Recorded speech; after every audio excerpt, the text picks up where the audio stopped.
Vamos a dar paso ahora a Roberto Cuéllar. Roberto es conferencista y experto en procesos de transformación humana, especialista en administración de la respiración. Sí, así como lo oyen, administración de la respiración. ¿Para qué? Para ser más eficientes, para tener mejor salud, para ser abundantes en la vida, para poder combatir el estrés. Así que escuchemos ahora la conferencia de Roberto Cuéllar. Bueno, muchísimas gracias. El honor es mío que puedan ustedes estar hoy en mi casa y yo poder estar compartiendo en este festival de ideas e inspiración de la Casa Editorial El Tiempo y Divinamente Speakers, aliados maravillosos de todo este proceso de transformación humana a través de todas las historias que hay que contar. Y yo hoy voy a estar compartiéndoles, más que una charla técnica sobre qué es mindfulness, mi historia de cómo yo llegué a aprender el arte de estar en el presente, del poder de la hora, a partir de experiencias muy sencillas. Miren que en el año de 1996, cuando yo me estaba graduando del colegio, yo estudiaba en un colegio alemán acá en Bogotá, de una educación muy rígida. Yo quise salirme un poco del molde porque tenía una sensibilidad distinta a la de mis compañeros del colegio y me decreté que quería cambiar el mundo. Cuando le propuse eso a mis papás, me miraron un poco raro, pero me creyeron y yo lo que hice fue empezar a buscar carreras que tuvieran que ver con cambiar el mundo. Y dentro de esto me di cuenta, empezando a estudiar trabajo social, yo inicié a estudiar trabajo social, hice un semestre y cuando estaba en la universidad me di cuenta de algo y era que uno dentro de la universidad aprendía mucho y al mismo tiempo no tenía acceso a aprender todo lo que la vida le podía a uno ofrecer. Yo me preguntaba, estando en la universidad, bueno, ¿y uno cuándo va a ir a los lugares más extraordinarios del planeta? ¿Cuándo uno en la vida, en este tiempo en donde tiene uno 18 años, va a poder tener los trabajos más diferentes, los trabajos en donde puede aprender de personas diversas, de labores que nunca más en su vida va a poder hacer? Sentía que la universidad, si bien me enseñaba, también me quitaba. Y me decreté una segunda frase que acompañó el querer cambiar el mundo. Para cambiar el mundo necesitaba tener experiencias extraordinarias. Y me senté con mis papás y les propuse un cambio. Les dije, quiero buscar una universidad a la que no me toque ir. Imagínense, en ese tiempo, 1996, universidades virtuales no había. Y empecé a buscar universidades y me encontré con un estilo, una forma de universidad que se llamaba universidad abierta y a distancia. Eran las universidades para las personas en Colombia que vivían en las regiones muy remotas, en el Amazonas, en toda la parte de la Orinoquía, en la Guainía, en regiones donde no había acceso a educación superior. Las personas se inscribían en esta universidad, les llegaban por correo los textos y tenían que venir a Bogotá 2 veces en el año. No había que ir más a la universidad. Yo vi esto como un regalo, me presenté y les pregunté, ¿y yo estando en Bogotá puedo estar en esta universidad? Y me dijeron, claro, usted puede hacerlo. Busqué carreras que se pudieran y que estuvieran alineadas con cambiar el mundo y encontré que no había trabajo social, pero había una que decía filosofía e historia. Y me meto a esa carrera y empiezo a estudiar a distancia. Yo solamente iba 2 veces a la universidad y el resto del tiempo lo que hacía era tener experiencias extraordinarias. Y hoy voy a contarles 2 experiencias que hicieron que yo pudiera llegar al mindfulness como una herramienta que cambió completamente mi vida. Imagínense que dentro del tiempo que yo decía, yo quiero cuidar Colombia, yo quiero sentirme parte de que yo puedo servir a mi país, pero sobre todo servir la naturaleza de mi país. Muchos nos hemos preguntado cómo somos parte, agentes de cambio, de transformación y de cuidado de nuestro medio ambiente. Entonces me presenté en el Ministerio del Medio Ambiente en guardaparques voluntarios y yo levanté la mano y les dije, yo quiero ser guardaparque voluntario. Me dijeron, pero Roberto, usted tiene 19 años, es muy joven, usted no va a la universidad. Yo le dije, no, es que yo voy a la universidad, pero no tengo que ir. O sea que estando en el parque al que ustedes me manden, yo voy a poder seguir estudiando. Me aceptaron, yo pasé mi petición para ir a la Sierra Nevada de Santa Marta, a ese parque espectacular donde viven todas las comunidades de Cuancamos, Cogis, Aruacos, Huivas. Sin embargo, no me aceptaron para ese parque, me aceptaron para el Parque Nacional Natural El Tuparro. Yo no tenía ni idea dónde quedaba eso, medio miré en un mapa que tenía y eso decía Orinoquía, frontera con Venezuela. Lo que yo sí dije es, oiga, esto es experiencia extraordinaria. Estoy irse uno a la Orinoquía a vivir con 19 años, miren, y cojo yo un vuelo regional hasta Puerto Carreño, la capital del Bichada. Me habían dicho que llevara unas camisetas, una linterna y unas pantalonetas. Yo metí eso en una maleta, cojo ese vuelo regional, llego a Puerto Carreño y me toca atravesar el río Orinoco, llegar a una población que se llamaba Casuarito, donde vivían 15 personas y 200 marranos. Esa era la realidad de Casuarito. En Casuarito, tomar una lancha río abajo para llegar a Puerto Ayacucho, la capital venezolana del Amazonas venezolano. Ahí tocaba pedir un permiso para ingresar a Venezuela y volver a ingresar a Colombia, porque al parque no se podía acceder por tierra porque se inundaba. 3 días esperando ese permiso, montado después de los 3 días en un camión lleno de colombianos indocumentados que se movían de una frontera para la otra. Ya estaba siendo una experiencia extraordinaria. Al 4.º día me toca tomar una nueva lancha, después un caballo, hasta que por fin veo yo a una persona a 100 metros mío que tenía una gorra que decía Parques Nacionales Naturales. No se imaginan la alegría que me dio a mí ver esa persona. Y esa persona me dice, bienvenido Roberto, mi nombre es Evaristo, yo trabajo en el Parque Nacional El Tuparro, bienvenido al parque. Y yo miro y digo, pero ¿cuál parque? Yo estaba acostumbrado a ver el Parque La 93, el Parque Lleras, donde hay linderos, donde hay una entrada y una salida. Y este señor me miró como diciendo, no, este rolito que viene en camisetas, pantalonetas y linterna le va a costar duro. Me dice, Roberto, este parque tiene 542.000 hectáreas. Para donde usted mire, durante los próximos 3 meses que usted va a vivir acá, todo eso es el parque. Miren, eso me costó entender lo que andábamos en lancha, que era el vehículo principal en esa zona, entender que todo ese territorio era nuestro y que estaba para cuidarse y que solamente éramos 8 los que lo íbamos a cuidar. Había 8 guardaparques voluntarios, en ese caso trabajadores mezclados con trabajadores y técnicos del parque que se hacían cargo de cuidar semejante territorio. Pues miren que en esa zona de Colombia casi no hay personas, porque lo único que se puede hacer en esa zona es moverse por el río, vivir del río, y la zona donde se puede, la zona donde hay tierra, donde está ubicada los asentamientos poblacionales, no tienen cómo cultivar. No se cultiva porque el terreno es muy arenoso, es un terreno sabana tipo africano. Entonces la gente vive del río.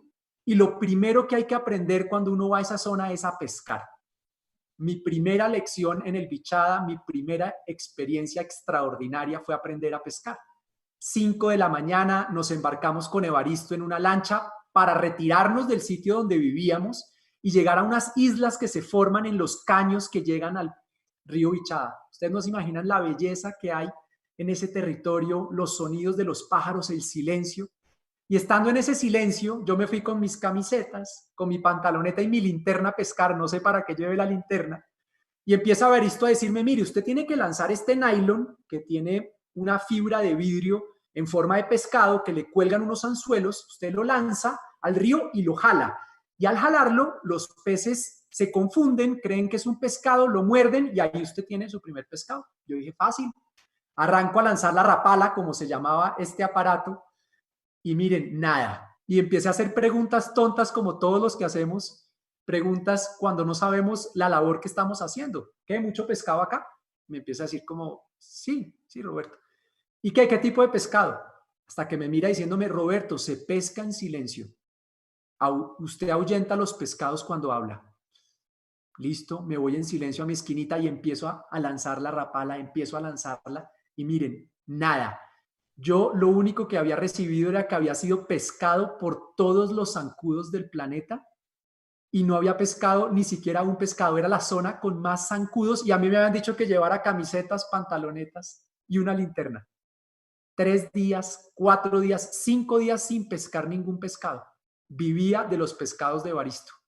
Hasta que un día, una de las personas que trabajaba en el parque, que cuidaba un sitio que se llama el Raudal de Maipures, empezó a tener problemas mentales. No llevó libros, se quedó solo, no hablaba con nadie y tuvieron que traerlo de vuelta al lugar donde nosotros estábamos.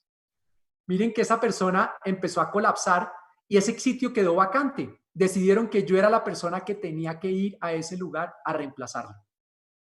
Pues yo me puse feliz, me monté en la lancha, Evaristo empieza a acelerar en esa lancha con una cara de tristeza. Y yo le digo, Evaristo, ¿usted por qué está triste? Si esta es una experiencia extraordinaria para mí. Y me dice Evaristo, Roberto, porque usted no sabe pescar. Se me había olvidado que no había aprendido a pescar de forma autónoma. Llego al sitio, raudal espectacular, descubierto por Humboldt, maravilloso, pero estaba yo y mi rapala y el río. Y el primer día nada, y el segundo día nada. Y yo llevo al mercado unas pastas, un atún enlatado, todo eso se empezó a acabar.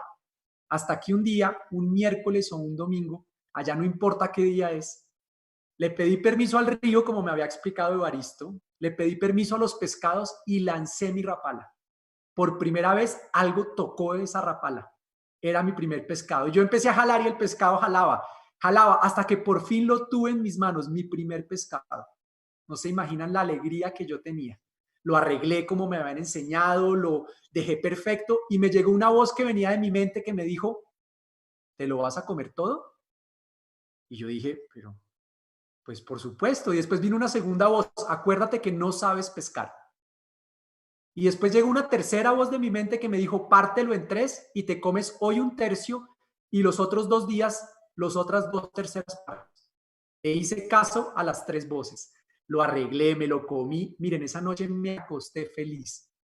Más o menos a eso de las 11 de la noche me desperté de manera muy intensa y de pronto voy hacia la cocina con una fiebre y entro a la cocina y me encuentro con un ejército. No era nuestro ejército nacional, no era la guerrilla, no eran las autodefensas. Era un ejército de hormigas que se había devorado las 2 terceras partes del pescado que yo había dejado. Les cuento esta historia porque hoy, muchos años después, me levanté pensando en mi pescado, ya no en el del bichada, ya no en el pescado físico, sino en la metáfora que representa los pescados de nuestra vida, nuestra familia, nuestro cuerpo, nuestra salud, el trabajo, Colombia, nuestro país, la tierra. Ese es nuestro pescado. Y noten cómo nuestra mente a veces nos lleva a no poderlo disfrutar, nos lleva a posponer el comernos nuestro pescado. Ese día aprendí que mi mente no vivía en el presente, que mi mente me generaba a través de muchas voces el irme a escenarios que no existían y perderme de lo que me pasaba enfrente. Y mindfulness es aprender a comerse el pescado. Mindfulness es aprender a no posponer la vida. Y miren cómo en estos tiempos de tanta vulnerabilidad humana, cómo la vida se nos empieza a presentar para que nos la comamos, para que entremos y reconozcamos lo que la vida nos está ofreciendo. Noten todo lo que tenemos, el reconocimiento de todos los recursos que tenemos, los recursos externos y los recursos internos. Mindfulness es el arte de aprender a vivir en el presente, de aceptar lo que ocurre con amabilidad. Ese día me di cuenta que yo no sabía hacer eso. Me había dado cuenta que no lo tenía y que quería aprenderlo. Y me fui a vivir una segunda experiencia extraordinaria. Me fui a hacer un retiro de silencio a la India, cerca a Nepal, durante 6 meses. Y en ese retiro quería aprender a conocer mi mente. En ese retiro yo quería aprender a que la vida no se me pasara sin que yo la pudiera aprovechar. Y efectivamente me fui y cuando llegué a ese lugar maravilloso de la tierra me quitaron estos vestidos, no me dejaron hablar con mi familia durante 6 meses. Estuve conviviendo en un cuarto de 4x3 con otras 2 personas con las que no generábamos mayores diálogos, sino estábamos en silencio observándonos constantemente. Y recuerdo alguna vez estaba haciendo una de las labores que se hacía en ese lugar, la palabra en sánscrito es ashram, y era que me tocaba limpiar, barrer, y me acuerdo que yo estaba barriendo y yo barría, y el monje que me cuidaba esta tarea, siempre que yo terminaba la tarea me ponía a volverlo a hacer. Eso se parecía como a un cuento de Kung Fu Panda, una historia de Kung Fu Panda donde uno está con un maestro y uno lo hace mal y el maestro siempre se lo pone a repetir. Y efectivamente yo un día dije, no, yo ya mañana no me va a pasar eso. Yo mañana le voy a decir a ese señor que por qué me está repitiendo y efectivamente le digo, oye, ¿por qué me pones a hacer esto constantemente si yo ya lo termino? Y como buen sabio me dice, quiero que lo vuelvas a hacer y te des cuenta por qué te lo estoy poniendo a repetir. Efectivamente llego yo con mucha rabia, con unas escobas muy pequeñas que había en la India y tocaba hacer todo un esfuerzo por agacharse y me acuerdo que yo lo empiezo a limpiar y a limpiar y a tener todo ese cuidado y ahí me doy cuenta que cuando yo estaba limpiando estaba pensando en otra cosa. Mientras la acción se estaba sucediendo, mi mente no estaba conmigo. Y ahí digo, claro, tenía razón el maestro. Cuando regreso, él me dice, ¿por qué? ¿Te diste cuenta? Y le digo, claro, mi mente no está donde está el cuerpo. Mindfulness es el arte de estar en el presente, aceptando lo que ocurre en el presente con amabilidad, buscando que nuestra mente siempre está o esté donde está el cuerpo. Noten que nuestra mente se va de donde está el cuerpo y cuando se va de donde está el cuerpo es que empieza a proyectar, a pensar, a generar escenarios que no están sucediendo en el lugar donde nos encontramos. Eso nos pone en una posición bien interesante frente a la realidad, porque no necesariamente lo que nos pasa en la realidad es lo que queremos. Sin embargo, siempre es lo que necesitamos. Noten que cada uno de los elementos que hemos tenido en nuestra vida, de las personas, de las experiencias, siempre nos han llevado a generar el título de esta conferencia que es Mindfulness, adaptándonos al cambio. La vida de nosotros siempre ha estado cambiando, moviéndose, generando en nosotros nuevas circunstancias, contextos, invitándonos a nosotros a movernos hacia el cambio. Pero nuestra mente no entrenada, lo primero que hace frente al cambio es negarlo. Decir, esto no me puede estar pasando a mí. Hacerme preguntas que me ponen en modo víctima. ¿Y yo por qué tengo que vivir esto y el otro no? Y miren que dependiendo de las preguntas que nos hacemos, así mismo vamos a recibir las respuestas. A preguntas de calidad, respuestas de calidad. A preguntas de poca calidad, respuestas carentes que no me permiten ser eficiente en la cotidianidad. Entonces, mindfulness nos invita a través de la aceptación de lo que ocurre, trayendo la mente donde está el cuerpo, a que nosotros podamos rápidamente pasar del estado de negación de lo que ocurre, porque generalmente es lo que yo no quiero, a un estado de adaptación en donde yo me permito explorar lo que ocurre y me empiezo a hacer preguntas diferentes. Preguntas del tipo, ¿y qué tal si yo pudiera experimentar este otro comportamiento? ¿O a qué me está invitando esta experiencia a aprender? Miren, que la pregunta, ¿qué puedo aprender? Genera más posibilidades. Porque mindfulness es exactamente como el VAR en el fútbol. No el VAR donde vamos a tomar, sino el VAR del fútbol. La nueva regla que tiene una televisión en la que el árbitro tiene acceso a parar el partido y a dedicarse a observar las jugadas las veces que lo necesite. El árbitro sale del partido para ver la jugada 1, 2, 3, 4, hasta que dice lo que está pasando en el partido es un penalti. Y se toma el tiempo y se aleja del equipo y se aleja de los chiflidos. Lo mismo es mindfulness y conciencia. Es podernos permitir observarnos en la vida para ampliar nuestra perspectiva. Y cuando ampliamos nuestra perspectiva, podemos elegir los comportamientos. Elegir comportamientos es lo que nos hace diferentes en este planeta. ¿Cómo estamos eligiendo nuestros comportamientos de tal forma que podamos direccionarlos hacia donde nosotros podamos generar más valor en la vida? Y aquí va mi tercer punto. Les estoy hablando de atención plena, de conciencia plena en el estado presente. Les estoy hablando de adaptación y cómo generamos preguntas que generan más valor en la forma en que nos relacionamos con el mundo. Y ahora quiero cerrar esta conferencia hablándoles de servicio.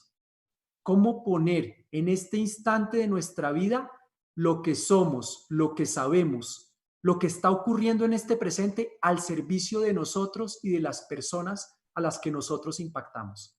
El servicio es nuestra capacidad de poner todo lo que sabemos a favor de los demás, a favor de nosotros mismos. ¿Qué pasaría si nosotros tomáramos como humanidad nuestra capacidad para aceptar que lo que está ocurriendo nos invita a adaptarnos a una nueva realidad, a construir nuevas formas de mirarnos a nosotros mismos, de relacionarnos con otras personas y de servir a la humanidad en pos de crear nuevos espacios, nuevas realidades, más valor? Esta es la invitación de mindfulness, del poder del aquí y el ahora, de estar presentes, de reinventarnos a partir de la manera en la que se nos presenta la vida y nosotros tenemos la capacidad de observarla, aceptarla y actuar serenamente para generar transformaciones. Mil gracias a esta idea maravillosa, a esta inspiración, a este Dímelo Fest, que ha sido un espacio que seguramente va a engrandecer a muchas personas, a Divinamente Speakers y a la Casa Editorial El Tiempo por ofrecernos este nuevo espacio.